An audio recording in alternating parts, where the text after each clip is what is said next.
सायली अर्जुनच्या शर्टकडे बघते आणि म्हणते, "सर, आज प्रिया भेटली होती वाटतं. कुठे भेटली? ऑफिसमध्ये आली होती का थेट? तुमच्या भेटीगाठी हल्ली वाढायला लागल्यात वाटतं. पण ह्या सगळ्यामध्ये विसरू नका सर, आपण नवरा-बायको आहोत बरं का. कॉन्ट्रॅक्ट पुरते का असेना." अर्जुन म्हणतो, "हे काय टाईमपास चाललाय तुमचा? काय बोलताय?" सायली म्हणते, "सर, हे काय आहे? कुंकवाचा डाग आहे तुमच्या शर्टवर. प्रियाचाच असेल ना?" "नाही, तसं तिला कुंकू वगैरे लावायची सवय नाही, पण ती तुमच्यासाठी तेवढं पण करू शकते, हे मात्र खरं आहे." अर्जुन चिडतो आणि म्हणतो, "झाला का तुमचा टाईमपास करून? ते कुंकू आहे ना, ते ते सकाळचं आहे ते." आता अर्जुन सांगत असतो सायलीला की सकाळी काय गडबड झाली, त्याला सांगताना ऑकवर्ड वाटत असतं. सायली म्हणते, "हे काय बोलताय सर? मी काय तुमच्या एवढ्या जवळ येते का? माझं थोडी असणार आहे ते." आता ती काही बोलणार तेवढ्यात अर्जुन तिला पुन्हा सकाळचं प्रात्यक्षिक करून दाखवतोय आणि म्हणतोय, "हे बघा, दिसलं का? तुम्हाला सांगून कळलं नसतं म्हणून हे प्रॅक्टिकल करून दाखवतोय. हा तुमचाच कुंकवाचा डाग होता सकाळचा." आणि सायलीला सकाळचं दृश्य आठवतं. सायली म्हणते, "सर, हे काय? तो कुंकवाचा डाग निघणार नाही ना? मी पटकन धुवून आणते तुमचा शर्ट." अर्जुन म्हणतो, "तुमचं काय चाललंय सायली?" सायली म्हणते, "सर, तुम्ही ह्या नादामध्ये पुन्हा या शर्टवर पण डाग लावून घेतलाय." आता अर्जुन म्हणतो, "या डागाचं काय घेऊन बसलात तुम्ही? त्या डागामुळे मला किती चिडवलं ऑफिसमध्ये सगळ्यांनी." सायली त्याची माफी मागते आणि शर्ट धुवून आणायसाठी म्हणून जात असते. अर्जुन म्हणतो, "नको नको, नका धू तुम्ही, राहू द्या ते." आता सायली तिकडनं खेचतीये, हा इकडनं खेचतोय. यांच्यामध्ये सायली बुचकून खाली पडते शर्ट ओढताना. अर्जुन म्हणतो, "बरीच ताकद आली आहे तुमच्यामध्ये." सायली म्हणते, "माझं जेव्हा मला मनवून घ्यायचं असतं ना, तेव्हा माझ्यात अशीच ताकद येते." आता असं म्हणून ती गेली आहे तो शर्ट धुवायला. इकडे अस्मिताबाईंनी मात्र सगळी बित्तंबात झुरळाची बातमी प्रियाच्या कानावर घातली आहे आणि म्हणते कशी, "तू म्हणत होतीस ना ते बरोबर आहे. अगं, तुझा शंका आहे ना, तुझी ती खरी ठरली आहे. हे दोघं जण ना खूप ऑकवर्ड फील करतात हं एकमेकांसोबत. या दोघींना ना खरंच काहीच उद्योग नाहीये, नुसत्या रिकामटेकड्या बसलेल्या असतात आणि ह्या त्या चर्चा करत बसतात." प्रिया म्हणते, "खरंच ग, मला तसंच वाटतं नेहमी." आता यांचं काही डिस्कशन एवढं महत्त्वाचं नव्हतं. सायलीबाईने इकडे AC फुल केलाय आणि फॅन समोर उभी आहे. अर्जुन म्हणतो, "हे काय चाललंय तुमचं? AC फुल केलाय, फॅन समोर उभ्यात, बऱ्या आहात ना?" सायली म्हणते, "सर, हा शर्ट वाळवतीये." आणि मध्येच थोड्या वेळ पॉज घेते ती आणि म्हणते, "सर, तुम्ही आश्रमात प्रियाला घेऊन जाणार ना? काय होईल तिथे?" आता अर्जुन म्हणतो, "त्या खुनाचं सगळं रिक्रिएशन म्हणजे प्रात्यक्षिक दाखवलं जाईल." सायली विचारते, "आणि प्रिया खोटं बोलत असेल हे जर सिद्ध झालं तर?" अर्जुन म्हणतो, "कदाचित ती केस तिथेच क्लोज होईल किंवा कोर्ट आणखीन पुरावे शोधायला सांगेल." सायली खुश होते आणि म्हणते, "सर, तुमच्या तोंडात साखर पडो." तिने आता कॅलेंडर घेतलाय आणि त्यावरती मार्क करत असते. अर्जुन म्हणतो, "हे जे तुम्ही मार्क्स केलेत, आता नेमके किती तारखांवर केलेत?"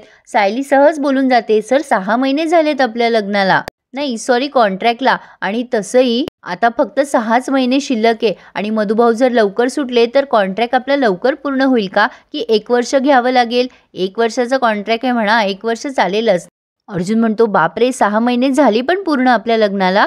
सायली म्हणते, "सर, लग्न नाही, कॉन्ट्रॅक्ट म्हणा. आणि तसंही आपल्या पहिल्याच दिवशी ठरलं होतं की मी 1 वर्ष तुमच्या सोबत राहणार. हे तर पहिल्याच दिवशी कोरलं गेलं होतं ना, काळ्या दगडावरची रेख आहे ही." अर्जुन म्हणतो, "काय हो, मी नेहमी म्हणत असतो कॉन्ट्रॅक्ट कॉन्ट्रॅक्ट, तेव्हा मला म्हणतं की आठवण देऊ नका. आता तुम्ही का सतत आठवण देताय?" सायली म्हणते, "सर, जायचंच आहे की मला. आठवण काय, त्यात खरंच काळ्या दगडावरची रेग आहे ही." अर्जुन जरा अपसेट झालेला असतो. सायली आता AC कमी करते आणि झोपी जाते आणि अर्जुन विचार करतोय, खरंच आपल्या घरामध्ये एवढं टेन्शन होतं की 6 महिने कधी पूर्ण झाले कळलेच नाही. आता प्रियासारखी एडझाऱ्या मारत असते, तिला आलेलं असतं अर्जुनचं टेन्शन. पण या राकेशचं तिसरंच काहीतरी चाललेलं असतं, तो खेळत असतो गेम. नागराज खूप वैतागलेला असतो या दोघांवरती. राकेश सहज बोलून जातो, "काकाला एवढा उशीर होतोय म्हणजे तो प्रतिमा आत्याला सापडूनच येणार बहुतेक. एव्हाना गप्पा मारत बसले असतील ते दोघं जण." प्रिया म्हणते, "ते जाऊ दे त्या प्रतिमाचं खड्ड्यात. आधी मला ना खूप टेन्शन आलंय. तो अर्जुन मला काय काय प्रश्न विचारेल आश्रमात. हिची कोंबडी अजून अर्जुनवरच बसलेली आहे." असो, पण आता हा राकेश पुन्हा विषयांतर करायचं म्हणून नागराजला गाडी दाखवतो आणि म्हणतो, "बाबा, हे बघ, गाडीचा विषय निघाला ना, हे बघ ही गाडी दिसली, आपण ही घेऊयात." प्रिया त्याच्यावर चिडते आणि म्हणते, "तू गप्प बसणार आहेस का? काय फालतूपणा लावला इकडे, मी टेन्शनमध्ये आणि तुझं गाडीचं काय चाललंय?"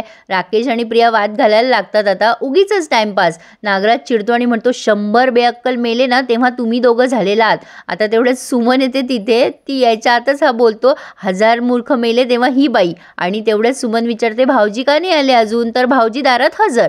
भाऊजी म्हणताय, "सुमन, आता रोज गोडाधोडाचं करायचं बरं का. तन्वी बाळा, आपण उद्याच मंदिरात जाऊ आणि ब्लँकेट आणि सगळ्या गोरगरिबांना अन्नदान करू. सुमन म्हणते, भाऊजी एवढे खुश आहात, आल्यात का प्रतिमा वहिनी, कुठे आहेत त्या? आता यांचे मात्र धाबे दणाणलेत, अगदी सस्पेन्स क्रिएट झालाय. आता रविराज म्हणतात, नाही आली नाही आहे ती अजून.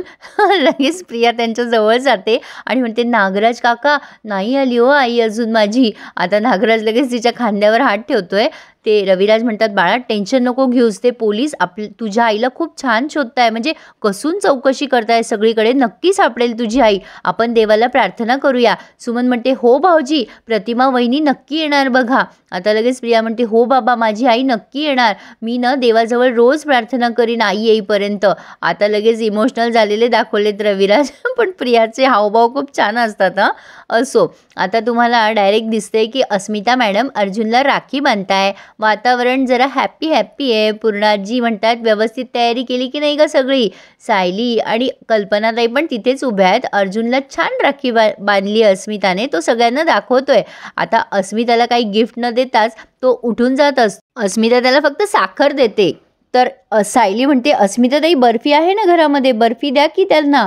आता अर्जुन म्हणतो, मी तर काही अस्मिताताईसाठी आणलंच नाही आहे बुवा. अस्मिता म्हणते, हे काय रे, माझं गिफ्ट का नाही देतेस? पूर्णाजी म्हणतात, काय चिडवताय रे तिला तुम्ही दोघं जण? अर्जुन म्हणतो, तिच्याकडे सगळं तर आहे, मी काय वेगळं देणार आहे तिला? अस्मिताचा चेहरा पडलाय. आता अश्विन बसलाय राखी बांधायला. अश्विनने सुद्धा ओवाळून घेतलंय, छान राखी पण बांधून घेतली आणि तो पण गपचूप तिथून उठून जातो. अस्मिता मात्र चांगलीच वैतागते. आता ती अश्विनकडे चांगली अपेक्षेने बघत असते, आता हा तरी काही गिफ्ट देईल, पण त्याने पण दिलं नाहीये. बिच्चारी अस्मिता. आता विमल म्हणते, काय हो अश्विन दादा, तुम्ही पण नाही आणलं का अस्मिताताईसाठी गिफ्ट? अस्मिताचा चेहरा बघा कसा झालाय. आता अश्विन म्हणतो, काय आणणार, मला तर कळलंच नाही तिच्यासाठी काय आणावं. दोघेही मजा घेत असतात अस्मिताची. आता अस्मिता इतकी तोंड बारीक करते, वाकडं तिकडं करते आणि म्हणते, बघ ना पूर्णाजी, हे असेच करतात मला. वर्षातनं एक सण असतो, त्या दिवशी सुद्धा हे मला गिफ्ट देत नाही. भाऊबीज विसरली वाटतं अस्मिता. असो, आता सायली तिला लेक्चर द्यायला जाते. अहो अस्मिताताई, तुमचे दोघंही भाऊ तुमच्यावर खूप प्रेम करतात. रक्ताच्या नात्याचं काय महत्त्व असतं ना, ते मला विचारा. आमच्या आश्रमात आम्ही एकमेकांचे रक्ताचे नाते नसतात, पण तरीसुद्धा हा राखीचा धागा आम्ही बांधतो. या धाग्याला फार महत्त्व आहे अस्मिताताई. या धाग्याचं काय मोल आहे ना, ते तुम्ही मला विचारा. अहो कुठल्याच पैशाने याची भरपाई होत नाही. आता तिथे तर मला कोणीही नव्हतं, असं ती सहज इमोशनली बोलून जाते. तर अर्जुन आणि अश्विनला खूप वाईट वाटतं आणि अर्जुन अश्विनकडे बघतो आणि अश्विन अर्जुनकडे. सायली म्हणते, मला ह्या नात्याची खूप किंमत आहे, मला जरी ही नाते माहीत नसली तरी सुद्धा. आता अस्मिता म्हणते, उचललं का तू तोंड आणि लागली लेक्चर द्यायला. तू ना विसरू नकोस, एक तर तुला कोणी तुझं मानावं अशी तुझी लायकीच नाही आहे. अस्मिता खूप घाणेरडं बोलते प्रेक्षकांनो, जे मला नाही ऐकवलं गेलंय. असो, तर आता लगेच हे अर्जुनचे वडील म्हणतात, काय रे, सणासुदीच्या दिवशी तरी कडवटपणा नका आणू. आता अश्विन पटकन पाटावर बसतो आणि म्हणतो, वहिनी तू आजपासून मला राखी बांधायचीस. अर्जुनला खूप छान वाटतं अश्विनचे हे रूप बघून. कल्पनाताई म्हणतात, खरंच ग बाई, माझं गुणी बाळ आहे हे. आणि सायलीच्या डोळ्यात पण टचकन पाणी आलंय. आता अश्विन छान बोलतो, तो म्हणतो, काय आहे ना वहिनी, गुंडांपासून मी तुझं रक्षण करेल की नाही, म्हणजे मी फायटिंग करू शकेल की नाही हे मी तुला नक्की नाही सांगू शकत, पण हां तू कधीही आजारी पडलीस ना तर तुला औषध गोळ्या देऊन बरं मात्र नक्की करेल आणि तुझी सगळी काळजी घेईल. आतापासनं प्रत्येक वर्षी तू मला राखी बांधायचीस हां. सायलीच्या डोळ्यात टचकन पाणी आलंय आणि तिने एका क्षणाचा विलंब न करता पटकन अश्विनला राखी बांधली आहे.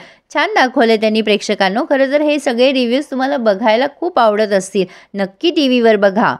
अर्जुनला पण फार आनंद झालाय, सगळ्यांचं हॅप्पी हॅप्पी वातावरण आहे. पण इथे हा रिव्ह्यू त्यांनी पूर्ण केला आहे. सायली पण खूप खुश झाली आहे बरं का. पण पुढे आपण बघतोय आपल्या कल्पनाताई हट्टाला पेटलाय सायलीच्या मंगळागौरीसाठी आणि पूर्णाजी म्हणतात, मी हिला सूनच मानत नाही तर मंगळागौर करायचा प्रश्नच येत नाही. कल्पनाताई म्हणतात, असं कसं, मलाही माझ्या सुनेचं कोड कौतुक करायचं आहे.